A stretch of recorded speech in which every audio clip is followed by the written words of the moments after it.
여러분 1963년 11월 23일 금요일 12시 30분에 미국 달라스 시 한복판에서 오픈카 퍼레이드를 하며 달라스 광장을 누비고 지나가던 미국의 대통령이 있었습니다. 그 대통령을 향해서 세 발의 총성이 울렸고, 그리고 그 다음 순간 역사상 가장 미국에서 큰 인기와 존경을 누리던 미국의 뉴 프론티어의 상징이었던 존 F 케네디가 사망하게 됩니다. 그날 그 대통령의 호주머니에는 그가 잠시 후 하기로 했던 연설문이 있었다고 합니다. 그 연설문의 마지막 문단은 이렇게 결론지어 있었다고 합니다. 범사에 때가 있다는 전도서의 오늘 본문의 말씀을 인용하면서 지금은 미국이 세계 평화를 지키기 위한 파수꾼의 사명을 감당하기 위해 국력을 신장시켜야 하고 힘써야 하고 우리가 온 국민이 하나가 되어야 할 때라는 내용이 있었습니다. 그리고 이어서 시편 성경의 말씀을 인용하면서 주께서 성을 지켜주지 아니하시면 파수꾼의 경성함이 허사라는 시편의 말씀으로 그 연설문이 마무리되어 있었다고 합니다. 물론 이 연설은 발표되지 못했고 한 나라의 파수꾼인 그도 거기에서 자기 인생이 끝날 줄은 생각하지 못했지만 그의 파수꾼인 사명도 거기에서 끝이 나고 말았습니다. 이 사건이 있기 전에 몇 달 전에 빌리 그레엄 목사님의 회고록에 보면 세상을 떠나기 몇 달 전 국가조찬기도회에 빌리 그레엄 목사님이 초청되어서 설교를 하게 되었는데, 그날 메시지의 주제가 뭐냐면 영혼을 준비하라는 것이었습니다. 기도회가 끝난 후에 빌리 그레엄 목사님에게 존 F 케네디가 찾아와서 이렇게 말했다고 합니다. 목사님, 오늘 그 말씀 나눈 주제에 대해서 나와 좀 더 깊은 얘기를 나눌 수 있을지요? 그런데 빌리 그레엄 목사님은 거절했다고 합니다. 그 이유가 무엇이냐면 그때 감기가 걸려서 대통령에게 병원균을 옮길 수 있으니까 우리가 다음 기회에 말씀을 나누자고 그러고 미루고 헤어졌다고 합니다.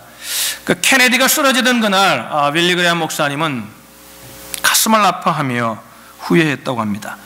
자기에게 영혼의 관심을 가지고 그것을 물어왔던 케네디에게 응답하지 못했던 자기 자신이 너무나 원망스러웠다고 합니다. 그러면서 그의 회고록 속에서 그는 말하기를 자기가 잘못한 많은 일들이 있지만 그 중에 자기의 가슴에 뼛속까지 남아있는 아픔이 바로 그 기억이다, 이렇게 그는 그의 회고록에서 고백하고 있습니다. 그러면 오늘 읽은 본문 11절에 하나님의 말씀은 이렇게 말합니다. 여러분 본문을 보시면 사람들에게 영혼을 사모하는 마음을 주셨다 그랬습니다. 영혼을 사모하는 마음을 주셨다. 우리에게 주신 마음이 있는데 그 마음이 영혼을 사모하는 마음을 주셨다는 것입니다. 그러면서 이렇게 말합니다. 그러나 하나님이 하시는 일의 시작과 끝을 사람으로는 측량할 수 없게 하셨다. 우리 속에 무슨 마음이 있냐면 이 땅에 어떤 것들로도 채울 수 없는 영혼을 향한 마음이 있다는 것입니다. 하나님이 그 마음을 사람의 마음 속에 다 심어 놓았다는 것입니다. 여러분 그렇지 않습니까? 한 나라의 최고 대통령이었던 케네디도 그죠? 영혼을 사모하라는 그 빌리 그레엄 목사님의 말씀을 듣고 자기 속에 알 수 없는 어떤 그것에 관한 갈망이 생겨났던 그 시간과 마찬가지로 어떤 계기를 몰아서 그것을 발견하느냐 못 발견하느냐 뿐이지 우리 속에는, 인간의 마음 속에는, 모든 사람들의 마음 속에는, 믿는 사람들뿐만 아니라 믿지 않는 사람들의 마음 속에도 영혼을 사모하는 마음을 주셨다는 것입니다. 한 나라의 대통령뿐만 아니라 거리를 방황하며 잘 곳이 없어 전전하는 그런 가난한 이웃들에게도 하나님은 동일하게 영혼을 사모하는 마음을 주셨다는 것입니다. 왜 인간은 그러면 영혼을 사모하는 마음을 갖게 되는 걸까요? 오늘 본문 11절에 이렇게 말합니다. 하나님이 모든 것을 지으시되 때를 따라 아름답게 하셨다. 하나님이 모든 것을 지으시되 때를 따라 아름답게 하셨다는 거죠. 그러니까 여러분 우리가 인생을 살다 보면요, 이렇게 마음의 여유를 가지고 이렇게 바라보면 모든 것들 속에는 아름다움이 있습니다. 오늘도 아침에 이렇게 나오는데요, 이렇게 나무에 눈꽃이 이렇게 피어 있는데 얼마나 아름다운지요. 표정들이 영 안 좋네요. 저 목사님이 정신이 있나 없나. 눈이 우리를 불편하게 하고, 그렇지만 여러분 자세히 살펴보면 얼마나 아름다운지요. 그죠? 마치 1년의 4계절이 각각의 고유한 아름다움을 갖고 있잖아요. 여러분, 겨울잠을 떼고 다시 기지개를 켜는 새싹들을 볼 때 뭐에 아름다운 봄의 아름다움, 그 아름다움은 정말 말로 표현할 수 없잖아요. 여름은 푸르른 실록으로 그저 자연을 단장하고 우리를 우거진 녹음으로 초대하는 그 놀라운 아름다움이 여름 속에는 여름 나름대로의 아름다움이 있습니다. 낙엽이 떨어져 쌓인 가을 거리에서 우리는 사색하며 깊은 아름다움을 느낄 수 있는 가을의 아름다움이 있습니다. 특히 우리가 사는 곳은 가을이 얼마나 아름다운지요. 여러분, 인생도 그렇잖아요. 인생의 유년기가 꿈으로 가득 찬 동화 속의 왕자와 공주의 계절처럼 봄의 계절이잖아요. 그 속에는 얼마나 또 아름답습니까? 애들을 보면 그래서 참 귀엽잖아요. 사춘기와 청년기는 열정과 갈등을 함께 겪는 치열한 여름의 계절처럼 그 사춘기에는 사춘기 나름대로의, 청년기에는 청년기 나름대로의 아름다움이 있습니다. 무르익어가는 인생의 꿈과 좌절을 함께 수확하는 장년기가 우리의 가을이잖아요. 가을은 또 가을 나름대로 아름다운 것 같아요. 인생의 노년기는 겨울잠을 준비해 온 태도에 따라 포근할 수도 있고 한없이 외로울 수도 있지만, 노년은 노년 나름대로의 아름다움이 있더라는 겁니다. 각기 계절은 계절대로, 인생은 인생의 시기를 따라 독특한 매력과 아름다움을 우리에게 선물합니다. 그럼에도 불구하고 이렇게 아름답고, 그죠? 이렇게 아름다움에도 불구하고 우리는 끊임없이 불만족하고 끊임없이 뭔가 부족함에 허우적거리면서, 우리는 그래서 그것이 물질로 채워질까, 그것이 지식을 많이 쌓으면 채워질까, 그래서 우리가 무엇인가 가정이 행복해지면 그것으로 만족하며 채울 수 있을까 우리는 살아보지만, 그러나 모든 것들을 가졌던 사람들의 고백이 동일합니다만 그것으로도 나를 채울 수 없는 무엇인가가 인간에게는 있더라는 겁니다. 여러분, 오늘 이 솔로몬은 모든 것을 가졌던 인물입니다.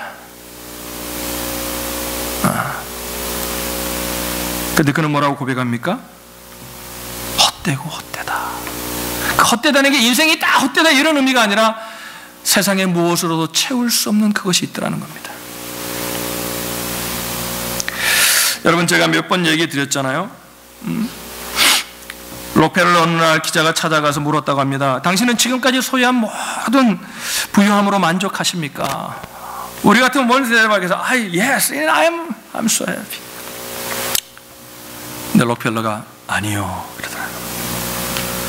그래서 기자가 다시 묻습니다. 그러면 얼마나 더 소유해야 만족하시겠습니까? 그의 유명한 대답 우리가 잘 알잖아요. Just a little more. 조금만 더 있으면 만족할 수 있을 것 같아요. 그가 만족하고 그걸로 물질로 만족하고 죽었을까요? 그러니까 인간은 결코, 오늘 솔로몬뿐만 아니라 예수를 믿지 않는 사람들에게도 물어보십시오. 왜 인간이 고요합니까? 왜 인간이 그렇게 고독해합니까? 왜 인간이 그렇게 저 정도면 행복할 것 같은데 왜 불안도 내 마음속에 외로움이 몰려오고 불안도 내 마음속에 고통이 몰려오는 겁니까? 인간이 왜 그런 겁니까? 인간은 결코 시간이 흐른다고, 나이가 먹는다고, 돈과 지위가 생긴다고, 우리가 원하는 것을 얻었다고, 이 땅의 것을 얻었다고 해서 만족할 수 있는 존재가 아니라는 겁니다. 우리가 잘 아는 파스칼은 이런 유명한 얘기를 했잖아요. 모든 인간의 존재 속에는 하나님이 아니면 채울 수 없는 공백이 있다는 겁니다. 하나님이 아니면 채울 수 없는 모든 인간 속에는, 이 세상에 있는 어떤 것, 이 세상에 시간이 줄 수 있는 그 무엇으로도 채워지지 않는 공백, 그것이 인간에게는 있다는 거죠. 여러분, 그 인간의 공백이 무엇으로 채워집니까? 하나님은 우리 속에 영혼을 사모하는 마음을 주셨다는 거예요. 할렐루야, 할렐루야. 이 세상에 있는 어떤 것으로도, 여러분, 이 세상에 있는 어떤 것, 여러분 한번 다 얻어보십시오. 그러니까 저 인생을 사는데요, 지혜로운 사람하고 미련한 사람의 갈라짐이 어떻게 갈라지냐면요, 어떤 사람은요 모든 걸 다 해봐가지고 자기가 깨달으려고 하는 사람이 있어요. 이거 미련한 사람이에요. 지혜로운 사람은요 깨달아 놓은 거예요. 그죠? 요즘 지식도 여러분, 이제 혁신이라는 것이 이제는 없어질 거라 그래요. 왜? 이제 더 이상 발전할 수 있는 게 이제 뭔가를 합해가지고 여러분 그 속에 깨달은 거를 지식을 융합하는 거지. 그걸 누가 얼마나 잘 컴프로마이즈 하느냐가 이제 능력이라는 겁니다. 미래학자들이 얘기하기를. 음악하는 사람들 이제 희망을 가졌어요. 음악이 이제 더 필요한 세상이 온답니다. 감성을 터치하는 세상이 오는 거예요. 뭐 하다가 거기까지 갔어요. 어떤 것으로도 만족할 수 없다는 거예요. 그러니까 이런 미련한 인생을 살아서 경험하는 게 아니라 여러분, 성경의 사람들이 다 가졌던 사람들이 경험한 얘기를 하잖아요. 인생을 오래 살았던 사람이 얘기를 하잖아요. 살아보세요. 우리 모두는 내세와 영혼에 대한 욕망을 가진 채 살아가도록 되어 있다는 겁니다. 배고픔의 욕망은 먹을 것의 실제를 가져. 여러분, 우리가 왜 배가 고픈 거예요? 먹을 것이 있기 때문에, 가정되었기 때문에, 그것이 실제하기 때문에 배가 고픈 거예요. 우리가 왜 목말라요? 뭔가 마실 것이 있기 때문에 목마른 거예요. 그죠? 이성에 대한 욕구가 왜 나이가 먹어가면 이제 남자는 여자를 찾고, 그죠? 왜 이성에 대한 욕구가 우리 속에 생겨난 겁니까? 이성이 실제하기 때문이에요. 우리 속에 왜 내세에 대한 동경이, 왜 우리 속에 내세에 대한 영원한 세상을 전제하는, 우리 속에 세상의 모든 것들로도 만족할 수 없는, 이만하면 내가 행복해야 되는데, 이만하면 내가 만족해야 되는데 왜 만족하지 못하는 그 채울 수 없는 공백이 있는 겁니까? 그것이 바로 영원한 세계가 있기 때문이라는 거예요. 여러분, 중국 서안에 가보시면 유명한 진시황의 진시황릉이나 병마용이 있습니다. 여러분 한번 구경하신 분들이 있을 거예요. 저는 이거 가가지고요 놀랐어요. 어마어마해요. 그 안에 넣어놓은 것들이 얼마나 많은지 숫자를 셀 수 없을 정도로. 여러분, 중국의 역사 가운데 그 많은 것 중에 가장 많은 것들을 누렸던 진시황이 왜 죽으면서 내세에 가서도, 여러분 그런 역사학자들마다 뭐 여러 가지 의견이 있다면 어떤 역사학자는 이렇게 말하더라고요. 이걸 지을 때 수십만 명이 동원됐는데 그걸 다 죽였다는 거예요. 왜? 발견되면 안 되니까. 그러면서 뭐예요? 왜 그 내세의 세계를, 저 세계를 지키려고 한 거예요? 만약에 이 땅의 삶이 다라면은 그렇게 많이 누린 진시황이 너무나 허무한 거예요. 그래서 뭐예요? 내세가 있다면 내세에 가서도 그렇게 살고 싶은 거예요. 이 세상만으로는 끝날 수 없는, 이 세상의 어떤 것으로 채울 수 없는, 이게 역사의 증거잖아요. 진시황이 그렇게 많이 가졌는데도 그것으로 체험받지 못했던 증거가 바로 이거예요. 그래서 만약에 내세가 있다면 내가 내세에 가서 이렇게 살고 살아야 내가 만족할 수 있을 거라고 생각한 거예요. 근데 성경은 우리에게 그걸 가르쳐 주잖아요. 이걸로 되는 게 아니라는 거예요. 영혼을 사모하는 마음 때문이라는 거예요. 할렐루야. 철학자 칸트는 전통적인 의미에서 신앙인은 아니지만 그는 철학자로서 이렇게 고백합니다. 내세는 있어야만 하는 당위의 세상이다. Ought to be. 당연히 있어야 되는 것이다. 왜 그렇습니까? 시간이 모든 것을 채워주지 않기 때문에 그렇습니다. 여러분 보세요. 우리가 산다는 게 어때요?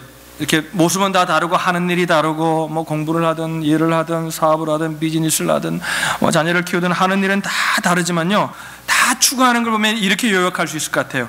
보다 더 나은 삶, 보다 더 나은 환경, 보다 더 나은 인생의 조건을 기대하면서 그렇게 사는 거죠. 그런데 어때요?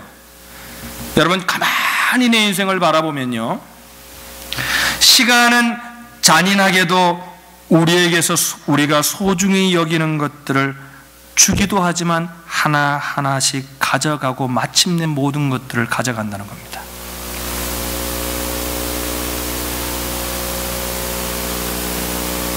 오늘 좀 심각한 얘기를 해요. 그죠? 오늘 본문을 우리가 다 읽지는 않았지만 본문이 기록된 전도서 3장을 보면요, 때에 관한 표현이 28번 나옵니다.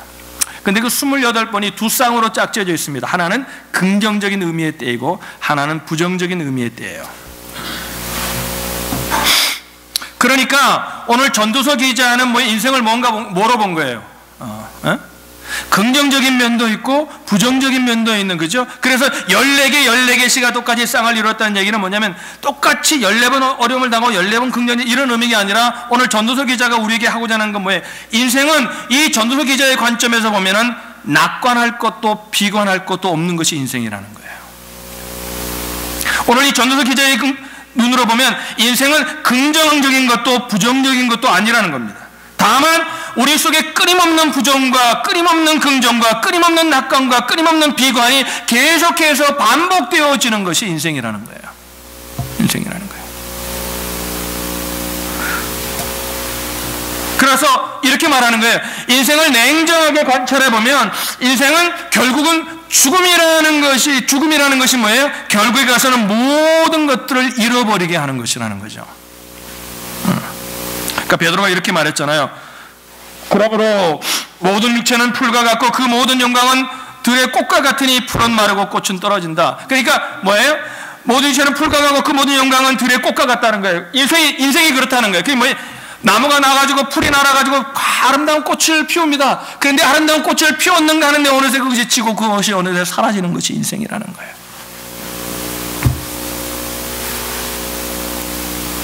그래서 철학자 키에르케고르는 그랬잖아요. 인간이 죽음의 병을 앓는 존재다.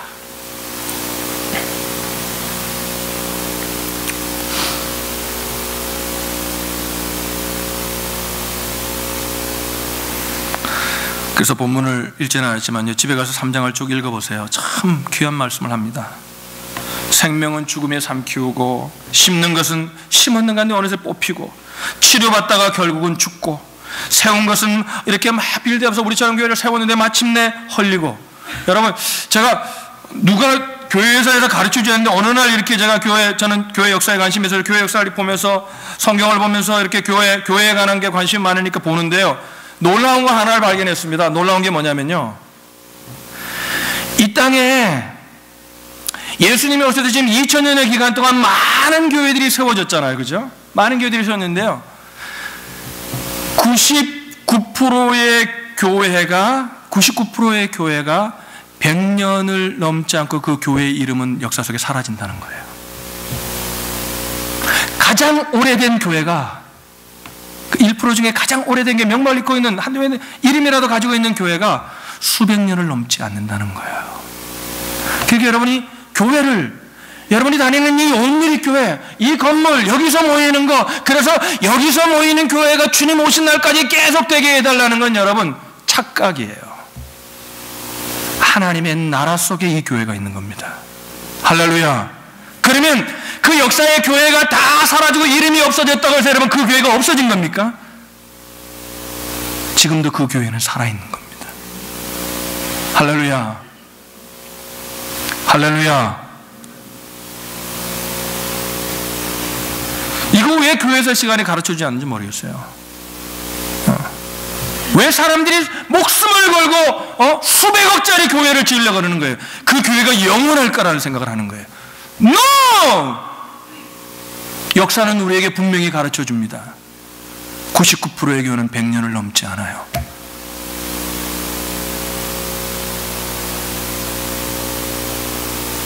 (1%도) 수백 년을 넘지 않아요. 그럼 그 교회가 없어진 겁니까? 진정한 교회는 여러분입니다.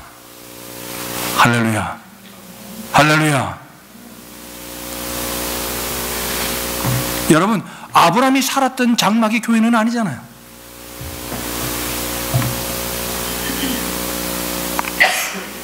웃다가 울고 춤추다가 주저앉아 울기도 하고 거둔 돌을 다시 던지고 앉았던 사람들은 버리고 안 왔던 사람들은 버리고 어느 날 떠나고 찾은 거 했느니 어느 날 그것을 다시 잃고 지키던 것을 다시 버리고 꿰맸던 것이 다시 찢어지고 말하다가 이내 입을 다물고 침묵하고 사랑이 어느 날 미움으로 바뀌고 평화가 어느 날 전쟁으로 바뀌고 이것이 인생이라는 거예요.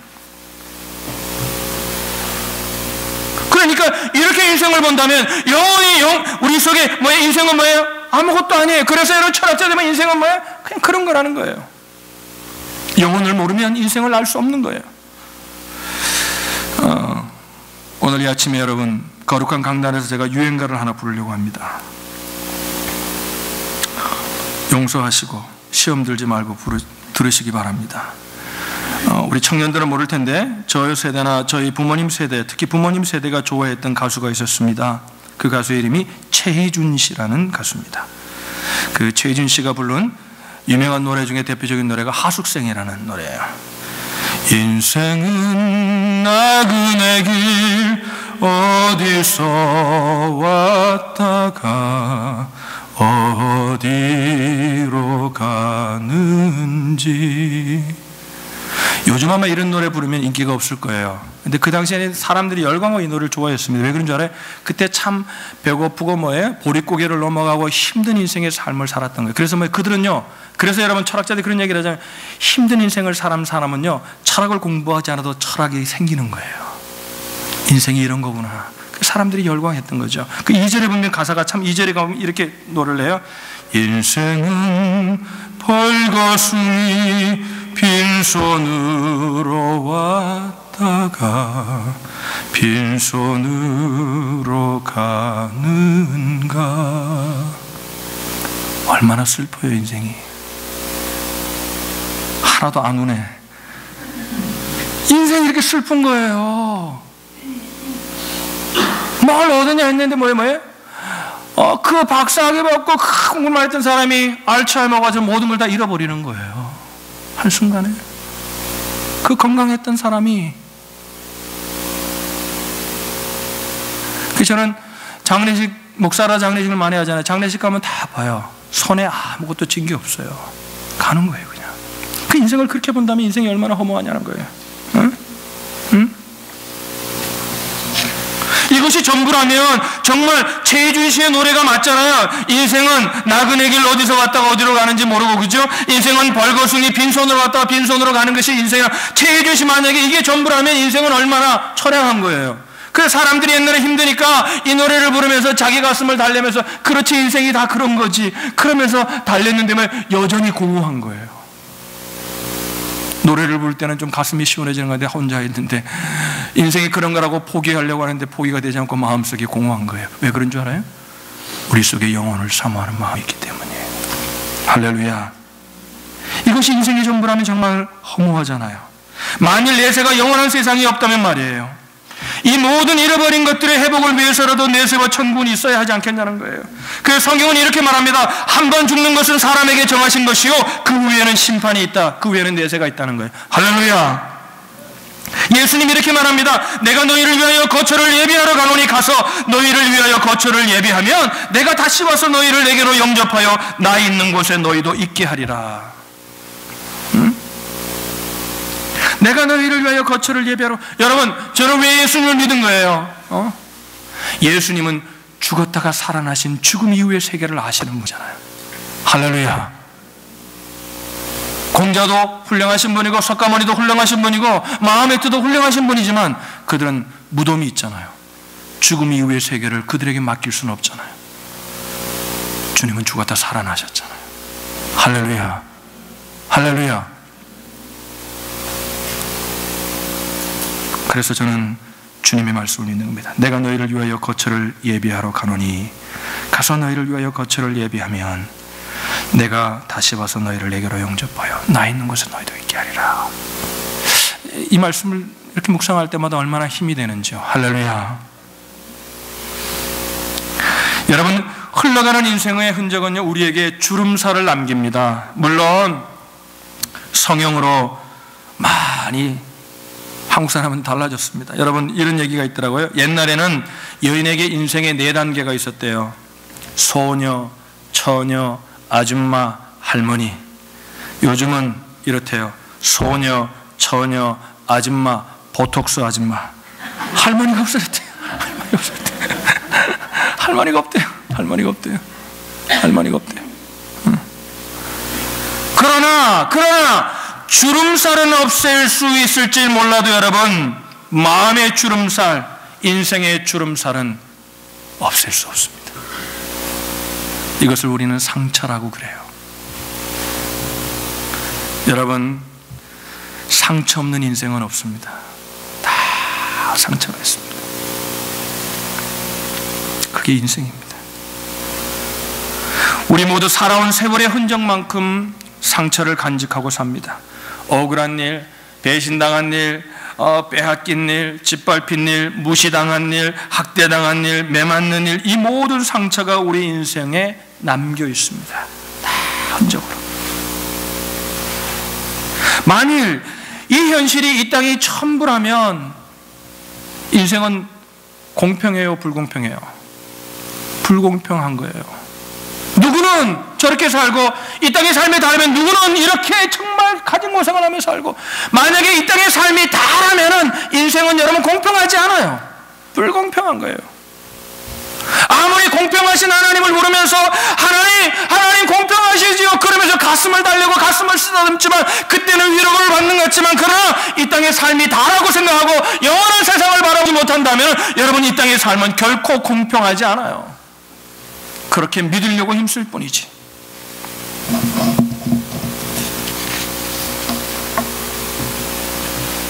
그런데 하나님은 공평하시다고 말해요. 왜 그런 거예요? 왜 하나님이 공평하신 거예요? 영원한 세계가 있기 때문이에요. 할렐루야. 이 땅의 삶을 가난하게 샀냐, 힘들게 샀냐, 어렵게 살았냐, 잘 살았냐에 평가받지 않고 하늘나라에 가서 하나님의 뜻 가운데, 하나님의 기준 가운데 우리는 상급을 받을 것이기 때문에 그렇습니다. 천국은요, 들어가면 가장 먼저 일어나는 것이 뭐냐면요, 천국은 가장 먼저 일어나는 것이 뭐냐면 이 땅의 모든 상처가 치유되는 곳입니다. 퀘션하고 아프면서 그 아픔을 눌렸던 어떤 것들이요, 상처가 없는 것처럼 살아가려고 했지만 그 속에 남아있는 마음의 흔적들이요, 달인 것처럼 누가 이렇게 선물을 하셨어요. 그래서 이걸 다렸더니 반들해지는 것처럼요, 쫙 그때 이해가 됩니다. 하나님 정말 공평하신 분이구나. 요한계시록 21장에 보면 그래서 이렇게 말하잖아요. 그는 우리의 눈물을 씻어주시고 사망과 애통을 피하시고 다시는 사망이 없고 애통하는 것이나 곡하는 것이 없고 다시는 아픈 것이 있지 아니할 세상에서 새롭게 하신다. 천국이 없다면 얼마나 불공평한 곳이에요. 그래서 여러분, 한 인물을 소개하려고 하는데 여러분이 너무나 잘 아시는 분입니다. 이 천국의 소망을 소유하고 천국의 주인이신 예수님을 만난 장애의 시인 송명희 자매는 하나님을 뭐라고 노래하냐면 공평하신 하나님이래요.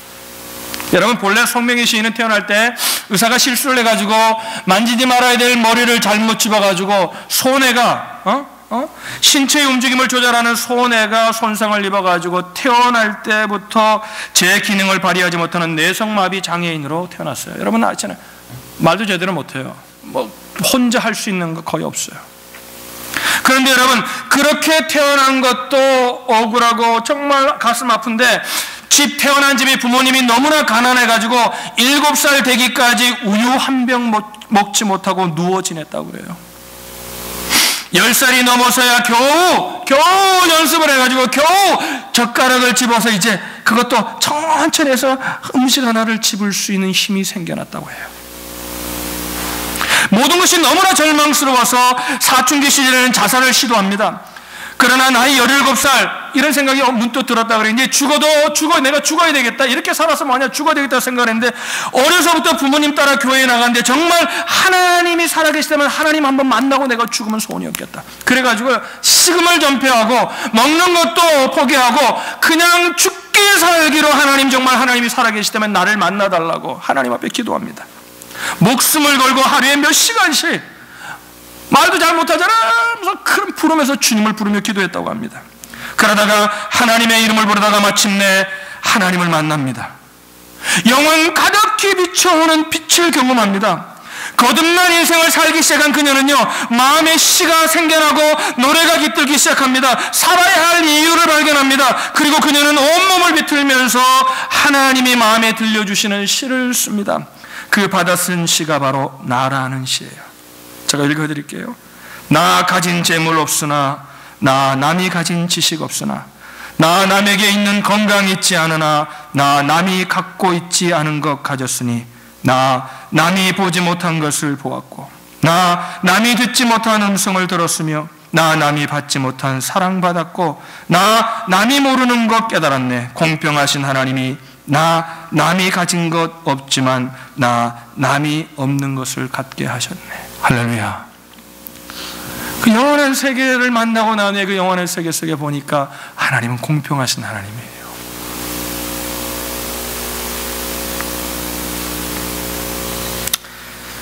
많이 주목받지 못하는 시인데 제가 송명희 시인 시 중에 하나 좋아하는 시가 또 하나 있습니다.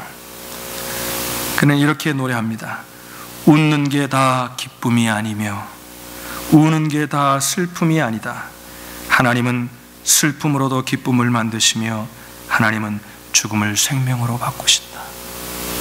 할렐루야. 여러분 힘들고 어려운 과정을 걷는 분들이 계십니까? 영원한 세계를 바라보십시오. 주님은 공평하신 분입니다.